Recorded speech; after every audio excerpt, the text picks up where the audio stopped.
Welcome to CSIS Online. The way we bring you events is changing, but we'll still present live analysis and award-winning digital media from our Dracopolis Ideas Lab. All on your time, live or on demand. This is CSIS Online. Good afternoon. Thank you all for joining today's event to discuss the United Nations Assistance Mission in Afghanistan, UNAMA. My name is Dan Rundy, and I'm a Senior Vice President, and I'm a Director of the Project on Prosperity and Development here at CSIS. Considering the crucial role that the UNAMA mandate plays in Afghanistan, today's discussion comes at a critical juncture as the renewal of the UNAMA mandate approaches next month. There's lots of stuff going on in the world. I think if you open the newspaper, I think you know what I'm talking about. But I think it's very important that we not forget Afghanistan, even with all the other things going on.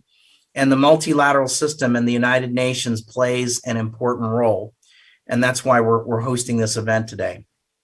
As many of you are aware, UNAMA was established in 2002 to support the country's various governance, economic, and humanitarian needs. Its mission has evolved over the years and has aimed to bring sustainable peace and development to the country. Since 2008, following a directive of the UN Secretary General, UNAMA became an integrated mission supported by all UN agencies, funds, and programs, allowing it to operate in a multidimensional and integrated manner to assist Afghanistan better and to achieve its nationally defined priorities. Following the collapse of the Afghan government in August of 2021, the UNAMA mandate was renewed for 6 months in September 2021. With the renewal date approaching on March 17, 2022, the members of the UN Security Council need to re-examine the UNAMA mandate. UNAMA's current mandate prioritizes the promotion of human rights, including the protection of children affected by armed conflict, efforts towards electoral integrity, support for gender equality and empowerment, coordination of humanitarian assistance, the provision of good offices, and buttressing Afghanistan's development and governance priorities. In the absence of many international actors in the country, UNAMA's importance has grown more significant than ever to address Afghanistan's ongoing food, health, and governance crises. Today, we're hosting this timely event to discuss the politics of UNAMA and what elements should be included for the mandate to be effective, especially as Afghanistan continues to struggle through a number of humanitarian, economic, and governance challenges. Before we begin our conversation, a few housekeeping notes. If we have time at the end of this event, we will take questions from the live audience. Please use the Zoom Q&A function and submit your questions. In addition, the recording of this event will be available on the CSIS YouTube page 24 hours after the event. Now, I'm really pleased to introduce our fantastic set of speakers today. First, we have Annie Forsheimer. She's a non-resident senior associate at the CSIS Project on Prosperity and Development to moderate our discussion. Annie, thank you for doing this. We have Nilofar Saki, who's a senior fellow of the South Asia Center at the Atlantic Council. We have Ambassador James Cunningham, former U.S. Ambassador to Afghanistan. We have Mark Bowden, who's an associate fellow of the International Security Program at Chatham House. Thank you all for joining us today. I'll hand it over to Annie to review the UN Secretary General's January 28 report on UNAMA and to kick off this discussion. Annie, over to you. Thank you so much, Dan. While it might seem dissonant to speak about anything other than Ukraine today, I want to make 2 points. One is that the U.S. is fully capable of handling more than one foreign policy priority, even now. And the second is that, Afghanistan badly needs our attention. The second point is that nothing would make Vladimir Putin happier than to have Central Asia fall even more securely under his control, which may happen should Afghanistan continue to destabilize. The UN Secretary General gave his report to the Security Council on Afghanistan on January 28th. The report reviewed the situation in the country, and it presented his recommendations for the next UNAMA mandate. While this is technically a renewal for the mandate, it will really function under completely changed circumstances and at the mercy of de facto authorities who are not recognized as a government and are led by a number of UN-sanctioned individuals. As Dan notes, in country, the UN now stands alone as the voice of donors and the international community without United States, European, or NATO counterparts. Taking all this into consideration, the Secretary General therefore sought some new areas of focus for the mission, but built on the resources and basic areas of focus from the past. The report takes special care to call for the mission to retain its extensive field presence. While the US and NATO forces at one point had provincial reconstruction teams throughout the country, by 2015, we only had civilian presence in the embassies in Kabul. But UNAMA has a network of 6 multi-province regional field offices and 5 provincial field offices. The report suggests to the Council that UNAMA also maintain its existing 2-pillar structure with political and governance issues on the one hand, and humanitarian and development on the other. Under the political governance pillar, he notes 4 areas of focus that he's recommended. One is monitoring, reporting, and advocating on human rights for all at-risk populations. The second is engagement with civil society and the de facto authorities regarding political, security, social, and economic developments. Third is engagement on governance and community affairs to promote inclusive and participatory governance structures at both the national and the sub-national levels, especially through these field offices. And fourth, regional cooperation with neighboring countries, including through liaison offices in Islamabad and Tehran. For the humanitarian and development pillar, which is currently the bulk of the mission's activities, he suggests 3 areas: the coordination for donors to support basic human needs, coordinating the work of UN humanitarian and development agencies, and conducting risk management to ensure the Taliban do not appropriate international assistance. Finally, beyond mission, mandate, and infrastructure, I would like to note that personal leadership matters. The special representative leading UNAMA in this environment might need to be able to stretch a limited mandate or defend against obstructionist local authorities in order to stand up for those who have no other voice. UNAMA leadership may come up for change as early as this summer. Though that will not be discussed openly in the Security Council, it is still an issue that we should all consider. I am appreciative of the great panelists we have here today. And Mark Bowden, who is also a former Deputy Special Representative of UNAMA, Ambassador Cunningham, sorry, I'm in New York, who is a former ambassador to Afghanistan, Israel, and the United Nations, and Dr. Nilüfer Saki, who is with the Atlantic Council. I'd like to ask an opening question for all 3 panelists, starting with Mark Bowden, and then Ambassador Cunningham, and then, with Mark Bowden, then Dr. Saki, and then Ambassador Cunningham. So my opening question for all 3 of you is this. Since last August, how successful has UNAMA been at tackling Afghanistan's multiple and overlapping crises? And what are the key shortcomings that need to be addressed in the upcoming renewal? May I turn to you first, Mark? Well, thank you. And I think that UNAMA has certainly been tested since last August. I think one of the major challenges was actually an internal one about staffing, whether to evacuate or not, and this caused a major discussion within UNAMA. The UN agencies, funds and programs and the humanitarian side were very keen that they should stay and deliver. There were a lot more debates about how to manage the human rights and other issues. So, and I think actually maintaining a presence throughout August and later would have been the more advisable thing to do. The UN was never particularly threatened by the Taliban, and indeed, having had discussions for many years beforehand, there was a knowledge and an understanding of the role of the UN. So I think that was an unfortunate element of that.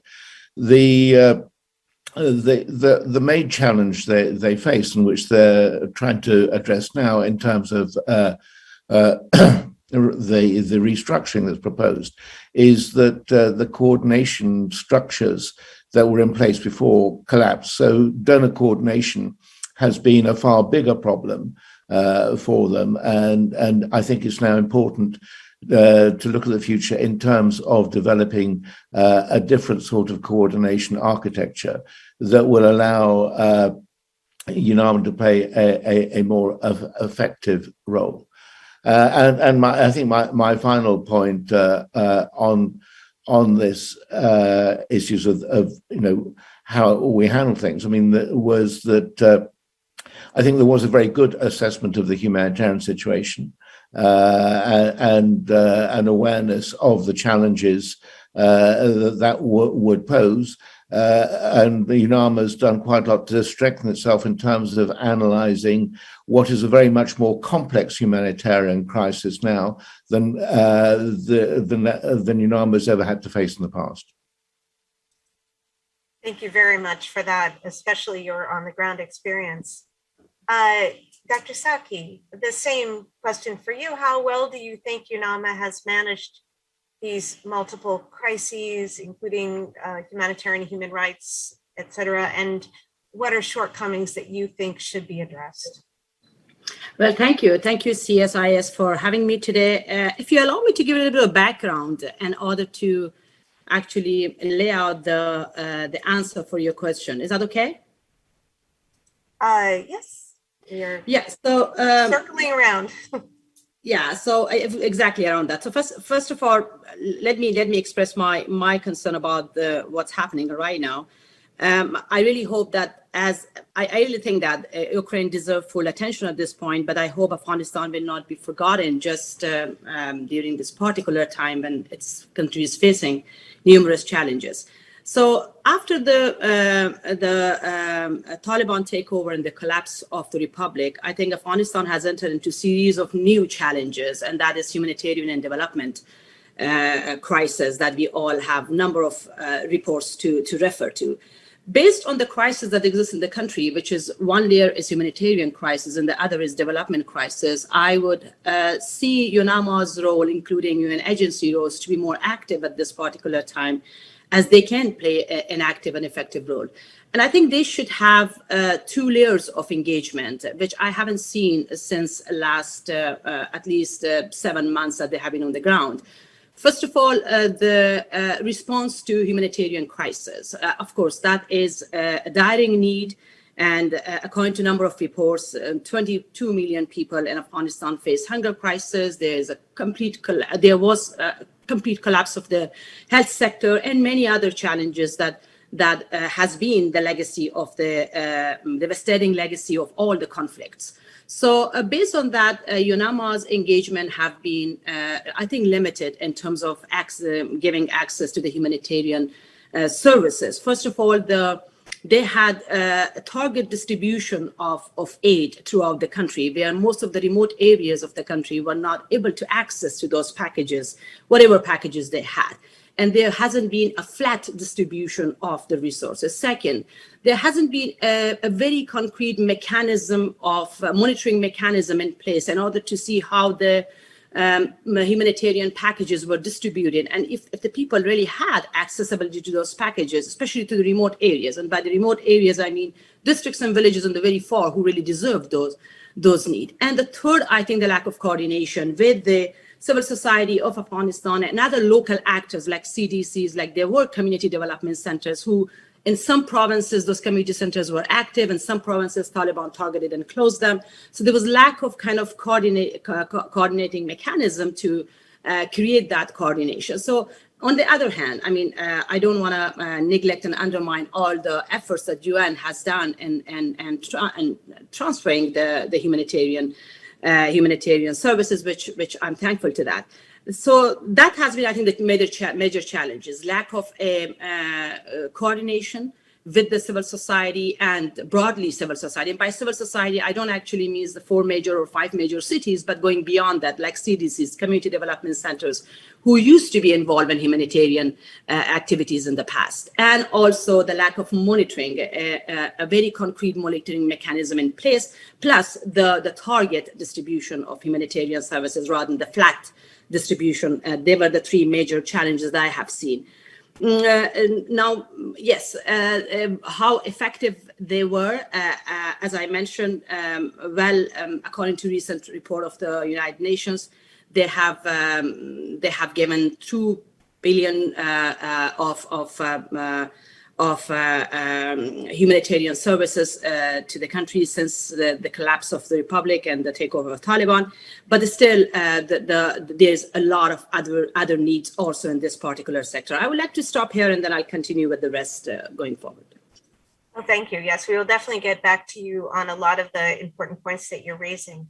So, Ambassador Cunningham, what is your answer in regard to the same question? Thanks. First, let me say we're all aware of the shadow of Ukraine hanging over everything right now.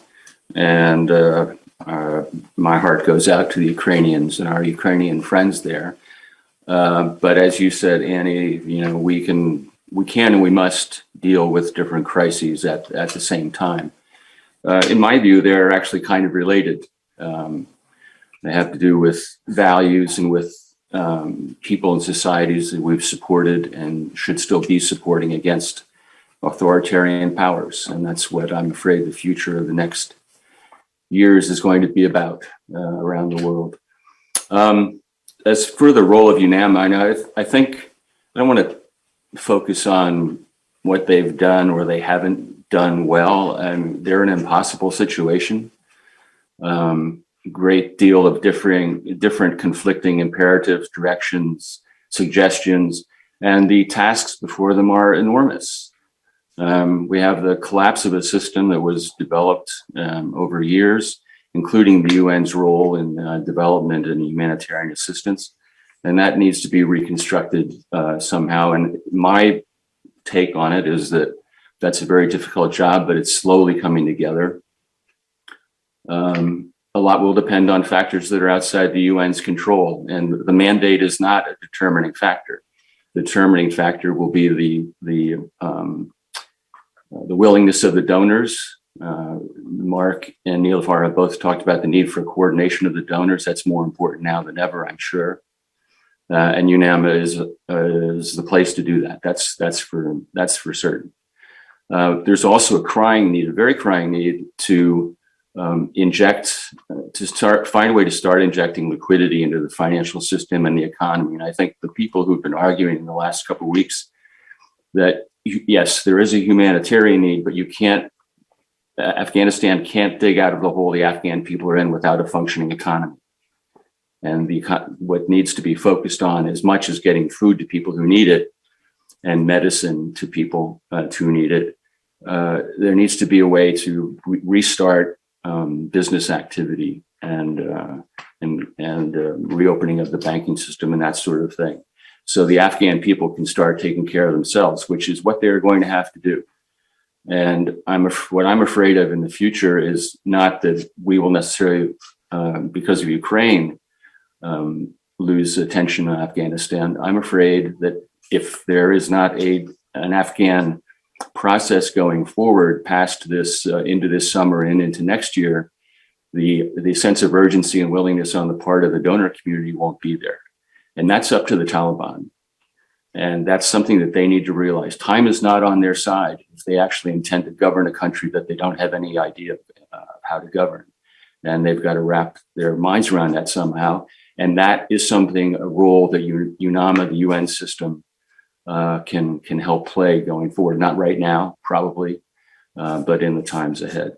So I think that they need a robust mandate on the development and humanitarian side, obviously, but also in the sense of coordinating the international community and helping it to be effective at a time when it's willing to be effective.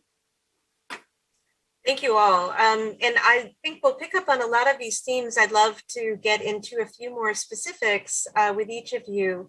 So starting again with you, Mark, there's justifiably huge focus on the humanitarian needs in Afghanistan, the banking crisis, the role of sanctions, and there are relatively limited ways in which the international community can help without somehow interacting with Taliban-controlled channels. You have written about this and about the banking system. Now, UN agencies have created a few stopgap mechanisms to bring funds into the country. Could you please speak about those mechanisms, but also what must happen in order to restart the economy in a sustainable way? Yes, well, and thank you for that introduction on the. And I very much agree with Ambassador Cunningham's view about the need to restart the economy. The UN has come up with different mechanisms, and I think that the first thing to say is that there is no single sort of approach that's going to work. We're going to have to work in a number of ways. The second thing is to recognize that it's actually NGOs and civil society that are delivering assistance more or less across the board, not the UN as the major supplier at the local level. That's important because the real challenge with liquidity and the restoration of the economy is what happens at the local level. And actually getting money down to the countryside. And much of the aid programs are cash-based at the moment and need to be cash-based. The real cash problem is not in the cities, but actually, I mean, there is a cash problem and there's a problem with savings for individuals in the city, but getting cash into the countryside is a major problem. So the approaches that have been used are to look at cash swaps, which is basically the UN bringing money in to into the country, bringing dollars in. They brought 2 plane loads in already, which are swapped. For the cash swaps to work and to increase liquidity, you need to be able to swap for the Afghanis that are generated in sufficient quantity and easily to get hold of. So that means getting into the money that's held by the electricity bills. Again, you immediately start to get into problems of engagement at that stage. So cash swaps are one area. People are looking at telephone banking, which is actually more limited in Afghanistan than in other countries like Somalia, strangely. But for the most part, there's a very heavy dependence on the Hawala system. And that, I think, is also a problem because donors have different views on the Hawala system and how willing they are to allow NGOs to do it. These are the local money vendors. So those are the various cash options. The liquidity crisis is affecting. There is a banking crisis as well. My understanding is that of the 15 banks that were working, 6 have now folded up. Most of them are basically insolvent at the moment. So there is a need to also address the banking system overall. And this means addressing the central bank, the DAB, and allowing money auctions to take place. And providing regular flows of currency. And that's, well, I think there's overall understanding of the banking issue. That becomes a lot more difficult in terms of seeing whether it can be properly independent from the Taliban or not. So those are some of the areas that people are looking at in re-engagement. And then there is also the very vexed issue of the reserves, which is something that the Taliban hold. My other problem, I mean, my other statement I'd like to say about the Taliban is, and one I agree with Ambassador Cunningham about them learning the responsibilities and the role of the UN. I think they have taken a fairly fatalistic view of the humanitarian crisis and saying it's the West's fault and problem. So I think the other task is to also, while access is a lot easier and they're not hindering access, it's also a matter of responsibilizing the Taliban as well in their role. Thank you so much. And just a follow-up question to pull back the curtain a little bit for people who are watching about how the UN works on the ground. It's sometimes hard to coordinate and corral all of the different UN agencies. And that's one of the primary functions now and envisioned for UNAMA. Is there anything else in terms of mandate authorities that UNAMA needs in order to conduct this rather difficult task of coordinating and channeling the work of UN agencies and civil society organizations?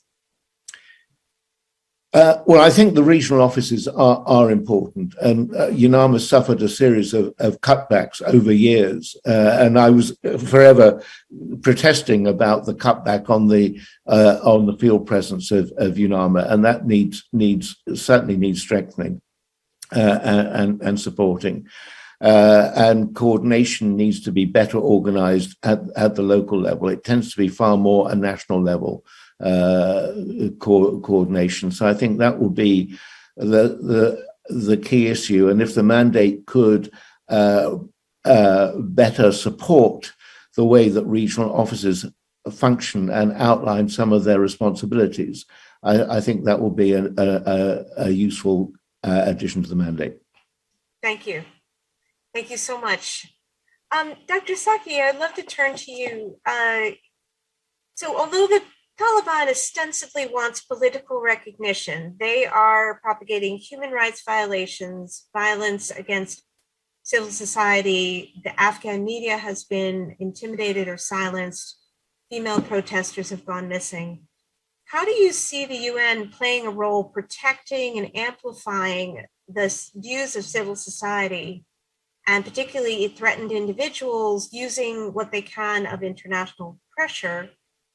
And if you have thoughts about this, how can UNAMA work well with a separate special rapporteur who has been designated by the Human Rights Council? This is another case where a little bit of coordination to make sure that two parallel UN structures are not duplicating each other's effort or leaving gaps in what is covered. Do you have thoughts on how UNAMA can essentially serve to amplify and protect those who are suffering human rights violations? Well, UNAMA already did a great job in the past. I do remember coordinating with the United Nations, especially with UNAMA sub-offices and Herat, Mazar, Kandahar when I was working there in different capacity. And they had a mandate at that time also to protect the cases of human rights violation, plus work with the local governments there, since most of the provinces some of the provinces after the Taliban 2006, after that time, 2001, sorry, under the control of some strong man. So where there were violation of human rights happening even in 2002, 3, 4, 5, and UNAMA had a mandate to work with civil society activists and to also create a vibrant society. So I think that mandate could be renewed now, and United Nations, especially UNAMA, can take a lead at this point to create to work with the civil society organization, especially the human rights organization, to create a mechanism to provide them with the shadow reports. And the shadow reports were there at that time too. And the shadow reports usually is a framework where the different violations from across the country are reported and then reported, and then that is submitted to the UN main offices, and then the action would be taken from there. So I think that kind of mechanism should be in place, and that's only possible when when there is a vibrant civil society, when there is an informed civil society, and the civil society is not under the control, which seems a little bit difficult at this particular time when Taliban has an oppressive policy towards the particular sector, which is progressive, intellectual, and the civil society activists. So it seems challenging at this point, but not impossible to create that vibrant civil society, and within that civil society, assign 2-3 organizations to create that shadow reports. And that could happen with the coordination of the special rapporteur as well. I have no idea what would be demanded at that point, and that seems possible. On the other hand, I think one of the another mandate that I again recall when I was there, and UNAMA was so much engaged since 2002 onward actually, that was a political process. And all this other rights-based issue could come under that political mandate of the UNAMA, which used to be at that point, some of the offices was taking care of the human rights under the political mandate. And the political mandate was to promote a political process where and meet different actors, political elites to take towards reconciliation. I think that mandate should there's an urgent need for Afghanistan for that particular mandate, where UNAMA could be more involved in creating a political process and to ensure the participation of people from across the country in that process. And that might lead at some point to reconciliation. Seems a little bit challenging and difficult at this particular time, but I think that could be a longer term engagement of UNAMA in Afghanistan to address both human rights violation, the oppression of minorities, suppression of women, and also engage people in the political processes that to promote inclusion in an overall system. So that is, I think, I would see UNAMA role more effective, since UNAMA had this experience in the past and was dealing a lot of these issues at the provincial level also. So I think that mandate should be revived and give a little bit more push going forward for the long-term engagement. Thank you so much. You actually anticipated my follow-up question to that, which was, the role for UNAMA in ongoing discussions about governance or inclusion of political roadmap. So I think that's a really important point, and I appreciate you making it. So Ambassador Cunningham, if I may, meaningful human rights in political missions are notoriously difficult to pass through the Security Council, even in better times. And right now, it's possible Russia will reflexively block initiatives that they see as being allied to the West, or China will block things that it sees as violating national sovereignty. And both of them voted against the establishment of this special rapporteur for human rights at the Human Rights Council last October. On the other hand, the Security Council has passed a number of unanimous and relatively forward-leaning resolutions on human rights and Afghanistan. What do you see as a realistic political strategy in New York? Because negotiations have now officially or unofficially started to get a robust human rights capacity into UNAMA's mandate, and who are our best allies for such a goal? Well, I think the development of a strategy starts from the premise, if you will, or the reality, because it is reality, that what let's say the donors, but what most countries around the world are going to want to see is to have some assurance, some objective reporting and observation of what's going on on the ground in Afghanistan with regard to human rights, broadly speaking.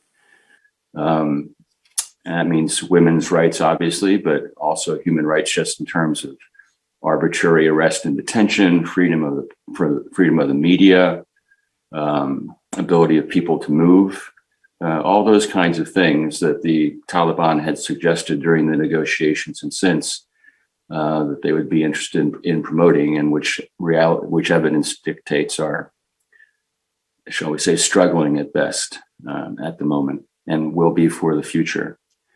So if the members of the Security Council, Russia and China and others included, want to have any hope of having a situation in which the international community on whom Afghanistan will continue to depend will be willing to continue its engagement, those concerns about human rights are going to have to be satisfied.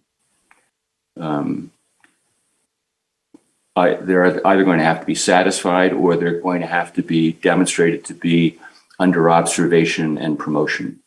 And that's where UNAMA can play a critical role, is certainly as long as the ability of anybody to monitor what's actually going on the ground in Afghanistan is very limited. So we hear already reports coming out about women activists and protesters being seized and incarcerated, people being beaten, assassinations of former members of the security forces, huge decreases in the number of people that are involved in the media, despite specious Taliban assertions that freedom of speech and media would be respected. All those kinds of things are going to have to be brought into balance somehow and improved in the future. In terms of what the mandate says, I don't know what it literally says now. One expedient way of dealing with issues like that in the Security Council is just rolling over something that people have agreed with in the past. That may be where it ends up.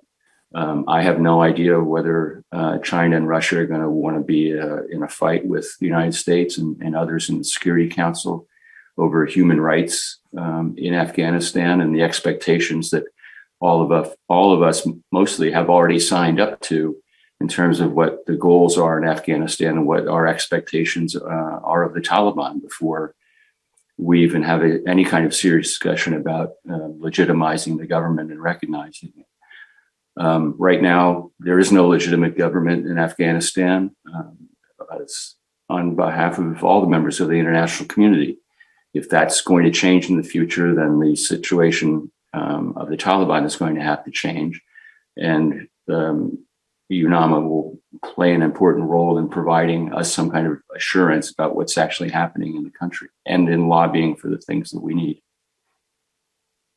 Well, that anticipates my other question to you about, what are the tools available to a UN mission to compel Taliban authorities to fulfill international conditions on human rights? Whether or not they made promises, if they are in fact running this country, then they assume Afghanistan's international obligations, and they are a long way from fulfilling those. But on the ground, since you have experience both in New York and in Kabul, what do you see as some of the tools that a UN mission can use? And with respect to what their potential rollover mandate, I think the issue is that the previous mandate in this regard isn't that helpful. The human rights focus had been on casualties of conflict, for example, and not as much about holding the government of the day or the authorities of the day to account. And so this is one area where they may indeed need some kind of new language to be effective. Maybe so that's what kind of tools really work, or in your opinion might really work with the Taliban? Well, neither the UN nor anyone else is going to compel the Taliban to do anything with regard to human rights or any number of issues that we have with them. And that's unfortunately the predictable outcome of where things have arrived after President Biden's decision to withdraw last summer.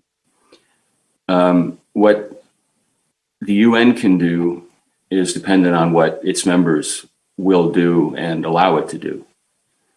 And that's another area for meaningful coordination and cooperation in terms of making clear what the expectations and the requirements are, not a roadmap for legitimization. That's not going to happen for a whole variety of reasons. But there are clearly things that will have to take place within Afghanistan to even open up the prospect for discussion about recognition of a government, as I said earlier. And we all know what those things are. What the UN can help do is help the international community understand and frame its requirements, and can help make clear to people in Afghanistan as well as the Taliban how the international community is looking at the situation and the kinds of things that they ought to be working for. Have to remember that part of the key component of legitimizing the government is the Afghan people need to legitimize the government. The outsiders, the international community, will recognize it or not. I think it will not for quite some time.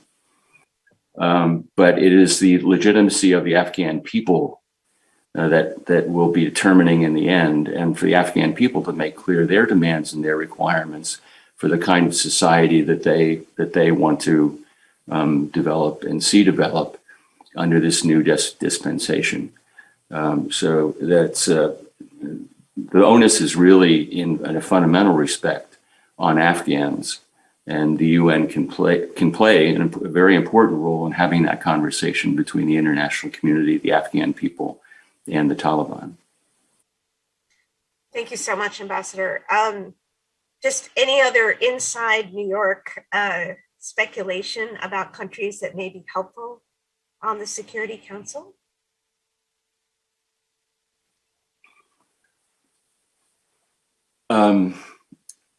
No, the members of the Security Council will engage in this discussion in various ways. Some of them, I'm not going to discuss individuals, but some of them will basically follow the lead of the countries that are more involved. Norway, of course, will play an important role as the coordinator of the process of crafting the mandate. We have a lot of good friends and partners, and I hope that I have to say the ambassador of Kenya is remarkably eloquent in discussing Ukraine the other day. I would hope that he would play a positive role, and I really hope that despite everything else that's going on, neither Russia nor China have the ability or want to see Afghanistan become their responsibility. They can't do that. I think the Taliban hope that somehow that the Chinese would help bail them out is doomed to fail.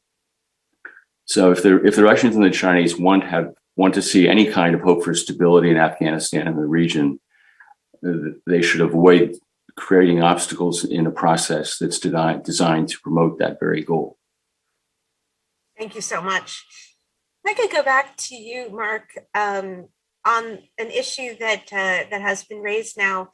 What do you think is the right role for UNAMA in hosting or otherwise facilitating ongoing discussions about governance, inclusion, and human rights in Afghanistan? First of all, on the human rights side, there has been a continuing dialogue with the Taliban, which started way back when I was DSRSG. We initiated discussions both on humanitarian issues and on human rights issues. And I think part of the challenge at the moment is that there's a sort of fairly uniform view of the Taliban as a single entity. They are anything but a single entity. And there are elements within them that will discuss the rights issues and accept some responsibility with them, but a very different interpretation of rights. So it's important that that dialogue continues, if only to support some of the more moderate elements of the Taliban and getting them to see their role and responsibilities. Which takes me to the second point. I mean, I think the issue of UN engagement is important. Where I think the UN has played a helpful role in the past is where in discussions with the Taliban, is to provide an advisory role to say, if you want to move forward, if you want to take things forward, this is the issues you need to address and to raise those issues. I'd also say on the human rights side that the human rights team that are there are still playing a very important function in documentation. They have actually been very active in addressing the issue of some of the killings, the disappearances, and particularly the issue of women's groups, and they still maintain the space to be able to do that. So, and the new mandate actually reaffirms the human rights role the proposed new mandate does that. So I think the challenge for the Taliban, as I see it, is that they've inherited the previous government structures, but don't know how to operate it, and don't know what the responsibilities are that come with it. And the role of the UN is actually to tell them the consequences and to work them through that system, what it means to be taking responsibility for the people of Afghanistan. I'll leave it at that. Yes, thank you. And that actually, we're getting some questions from the audience. I'm going to sort of incorporate some elements of those.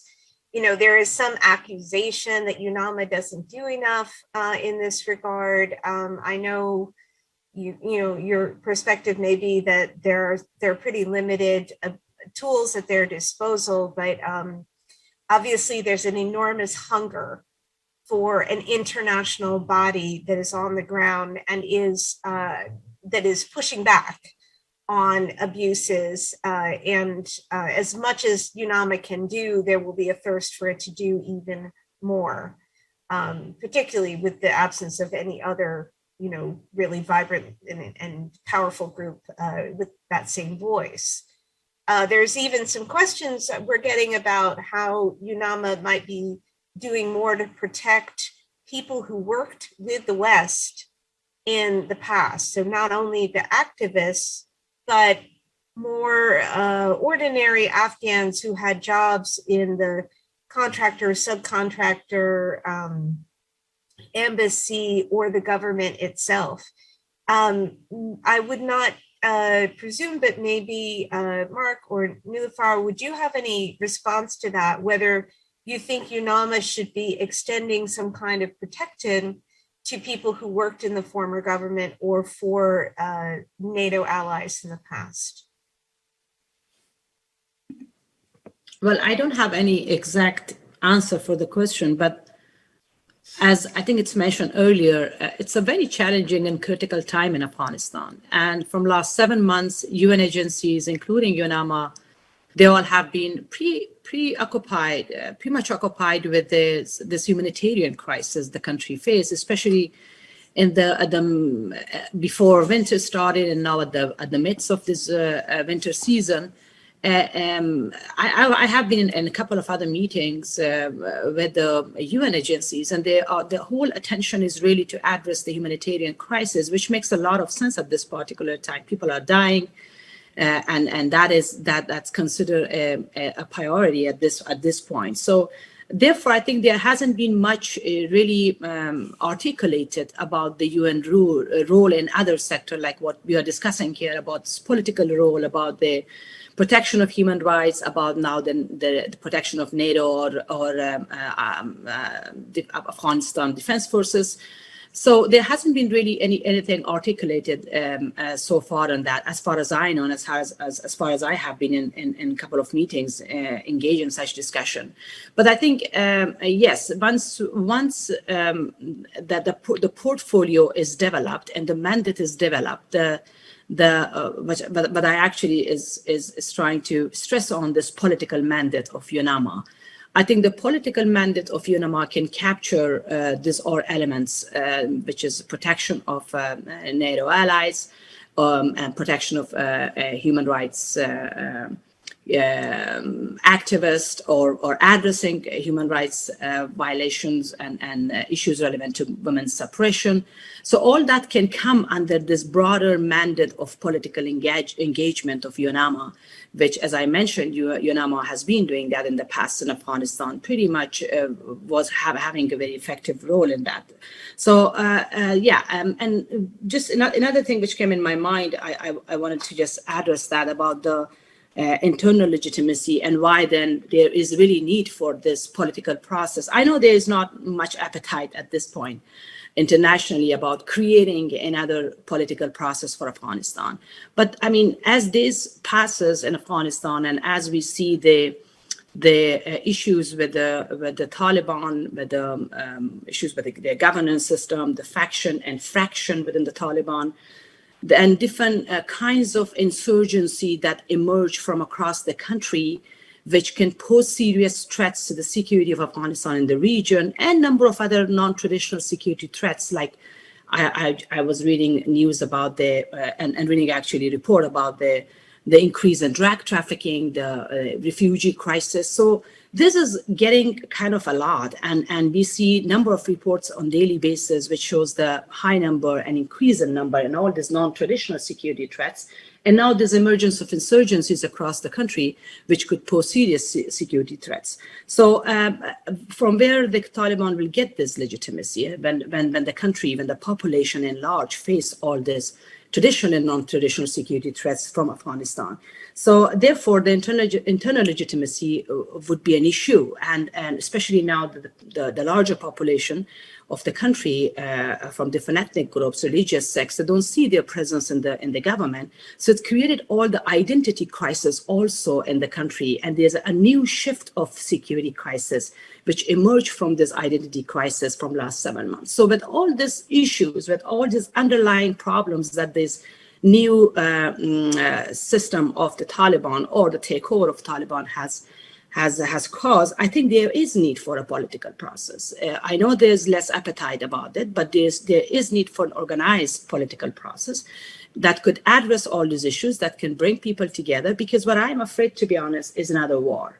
And Afghanistan does not have any energy overall to go for another war, and that has to be prevented. And there are means to prevent another large-scale war or armed conflict, even small armed conflict in the country. That could cause, again, serious threats to itself and to the region. So to prevent all those and to have a settlement among different entities and parties, including the Taliban in Afghanistan, is to create a political process. And that, I think, UNAMA can actively work on that from now. And that political process could capture different elements and portfolio, which human rights protection, women's rights protection, and minorities' right could be under that particular mandate for the long run. Thank you. I really appreciate that holistic approach, because it's the difference between having a plan and perhaps being more reactive. And I think that's an important point that you're making, as well as the points about what we all stand to lose, or Afghans stand to lose, if there is no such process. And I have heard that the UNAMA plan is that they may try to look at ways to have something of political processes that would be subnational. You know, all the attention is always on the more elaborate infrastructure at a national level or Doha, et cetera. But what could be done at a subnational level, provincial or even lower, to make peace? And of course, as many practitioners would argue, that's the only sustainable way to do it. We have another question, and I may ask Mark your opinion. there's criticism that the UN's approach with the swap, et cetera, that it's essentially forced to do because of all of the prohibitions about dealing directly with the Taliban, runs the risk of creating a separate informal economy. And a private sector probably cannot flourish if there is no banking system. Where do you see this going? Is there some way that the banking system can be revived? I mean, I agree. I think it is absolutely critical that the banking system's revived, and one of the previous current governors, some of whom are outside the country, believe very strongly in this, and that there is an independence in the current banking system. I think that's the way. It is important that we work on that and find mechanisms for doing it. In terms of liquidity, it does mean something like $150 million a year going $150 million a month going through the system, which is going to be no small challenge. But setting up a parallel structure would be disastrous and lead us back into the whole problems that we had before of corruption, transactional politics, and the other. And I think we need to learn both in the scale of re-engagement and in the way we re-engage, that we don't sort of get into those bad international habits that we had in the past. Absolutely. And Ambassador Cunningham, this is the last question for you. With your understanding of UN practices, are there any other UN missions that come to mind or structures that you might suggest that meet the critical needs of this unique circumstance that you have a government that is not truly functioning and is obviously, as you say, not recognized or in a short track to be recognized? Is there a model that you can think of that the UN should be considering, or what are your suggestions to them at this moment? No, I don't think there's a model or there's no magic bullet here. And this is not a question of models or process or finding a different light switch to turn on. It takes hard work and political influence that, as I've said before, the members of the UN can help the UN bring to bear. One of the great advantages of the UN, people like Mark and many others who work in these missions, is that they've worked in a lot of different circumstances, which are very difficult, often dangerous, often confusing, and often dealing with a lot of mixed imperatives from people that they're working with or people who are giving them guidance or helpful instructions about how to go about doing certain things. They're very experienced about that. And having a UN mission in Afghanistan with the right people is more important than the process or format of it. The people involved will figure out the right and best way to do the kinds of things that they can do the best they can. And with regard to your earlier question or suggestion, again, there aren't any magic solutions to any of this. This is going to be really hard, and it's a tragedy that so many people are suffering when this did not have to happen. But the best that we can do, I think, as people who are interested in Afghanistan, is help keep international focus on the issue, help keep our governments focused on it, and help bring the best international instruments that we can create to bear in the interest of creating, as I said before, the stable Afghanistan that I think all the world should want to see. As Nilüfer said, the dangers of destabilization in Afghanistan and another war are real. If a political at the end of the day, what will be needed is some sort of political accommodation on more realistic terms that the Taliban are willing to envision right now, and creating that, getting a focus on that, is going to be a Herculean challenge for the UN and for all of us. Well, I thank you. We've reached our time limit. Thank you. I am proud and honored to speak with three such experts because it is, as you say, it's Herculean. It's not a moment for us to look away. And it is a moment for us to bring the considerable experience of the UN diplomats, practitioners, humanitarian officials, and others to bear. And I think what I'm hearing is that a strong UNAMA mandate is the start. And then you have to let the people in the field determine how to best go about it, give them the support that they need.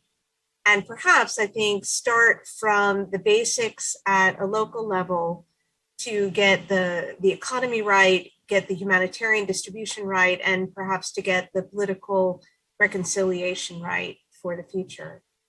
So thank you all again, and we will be watching New York to see what transpires.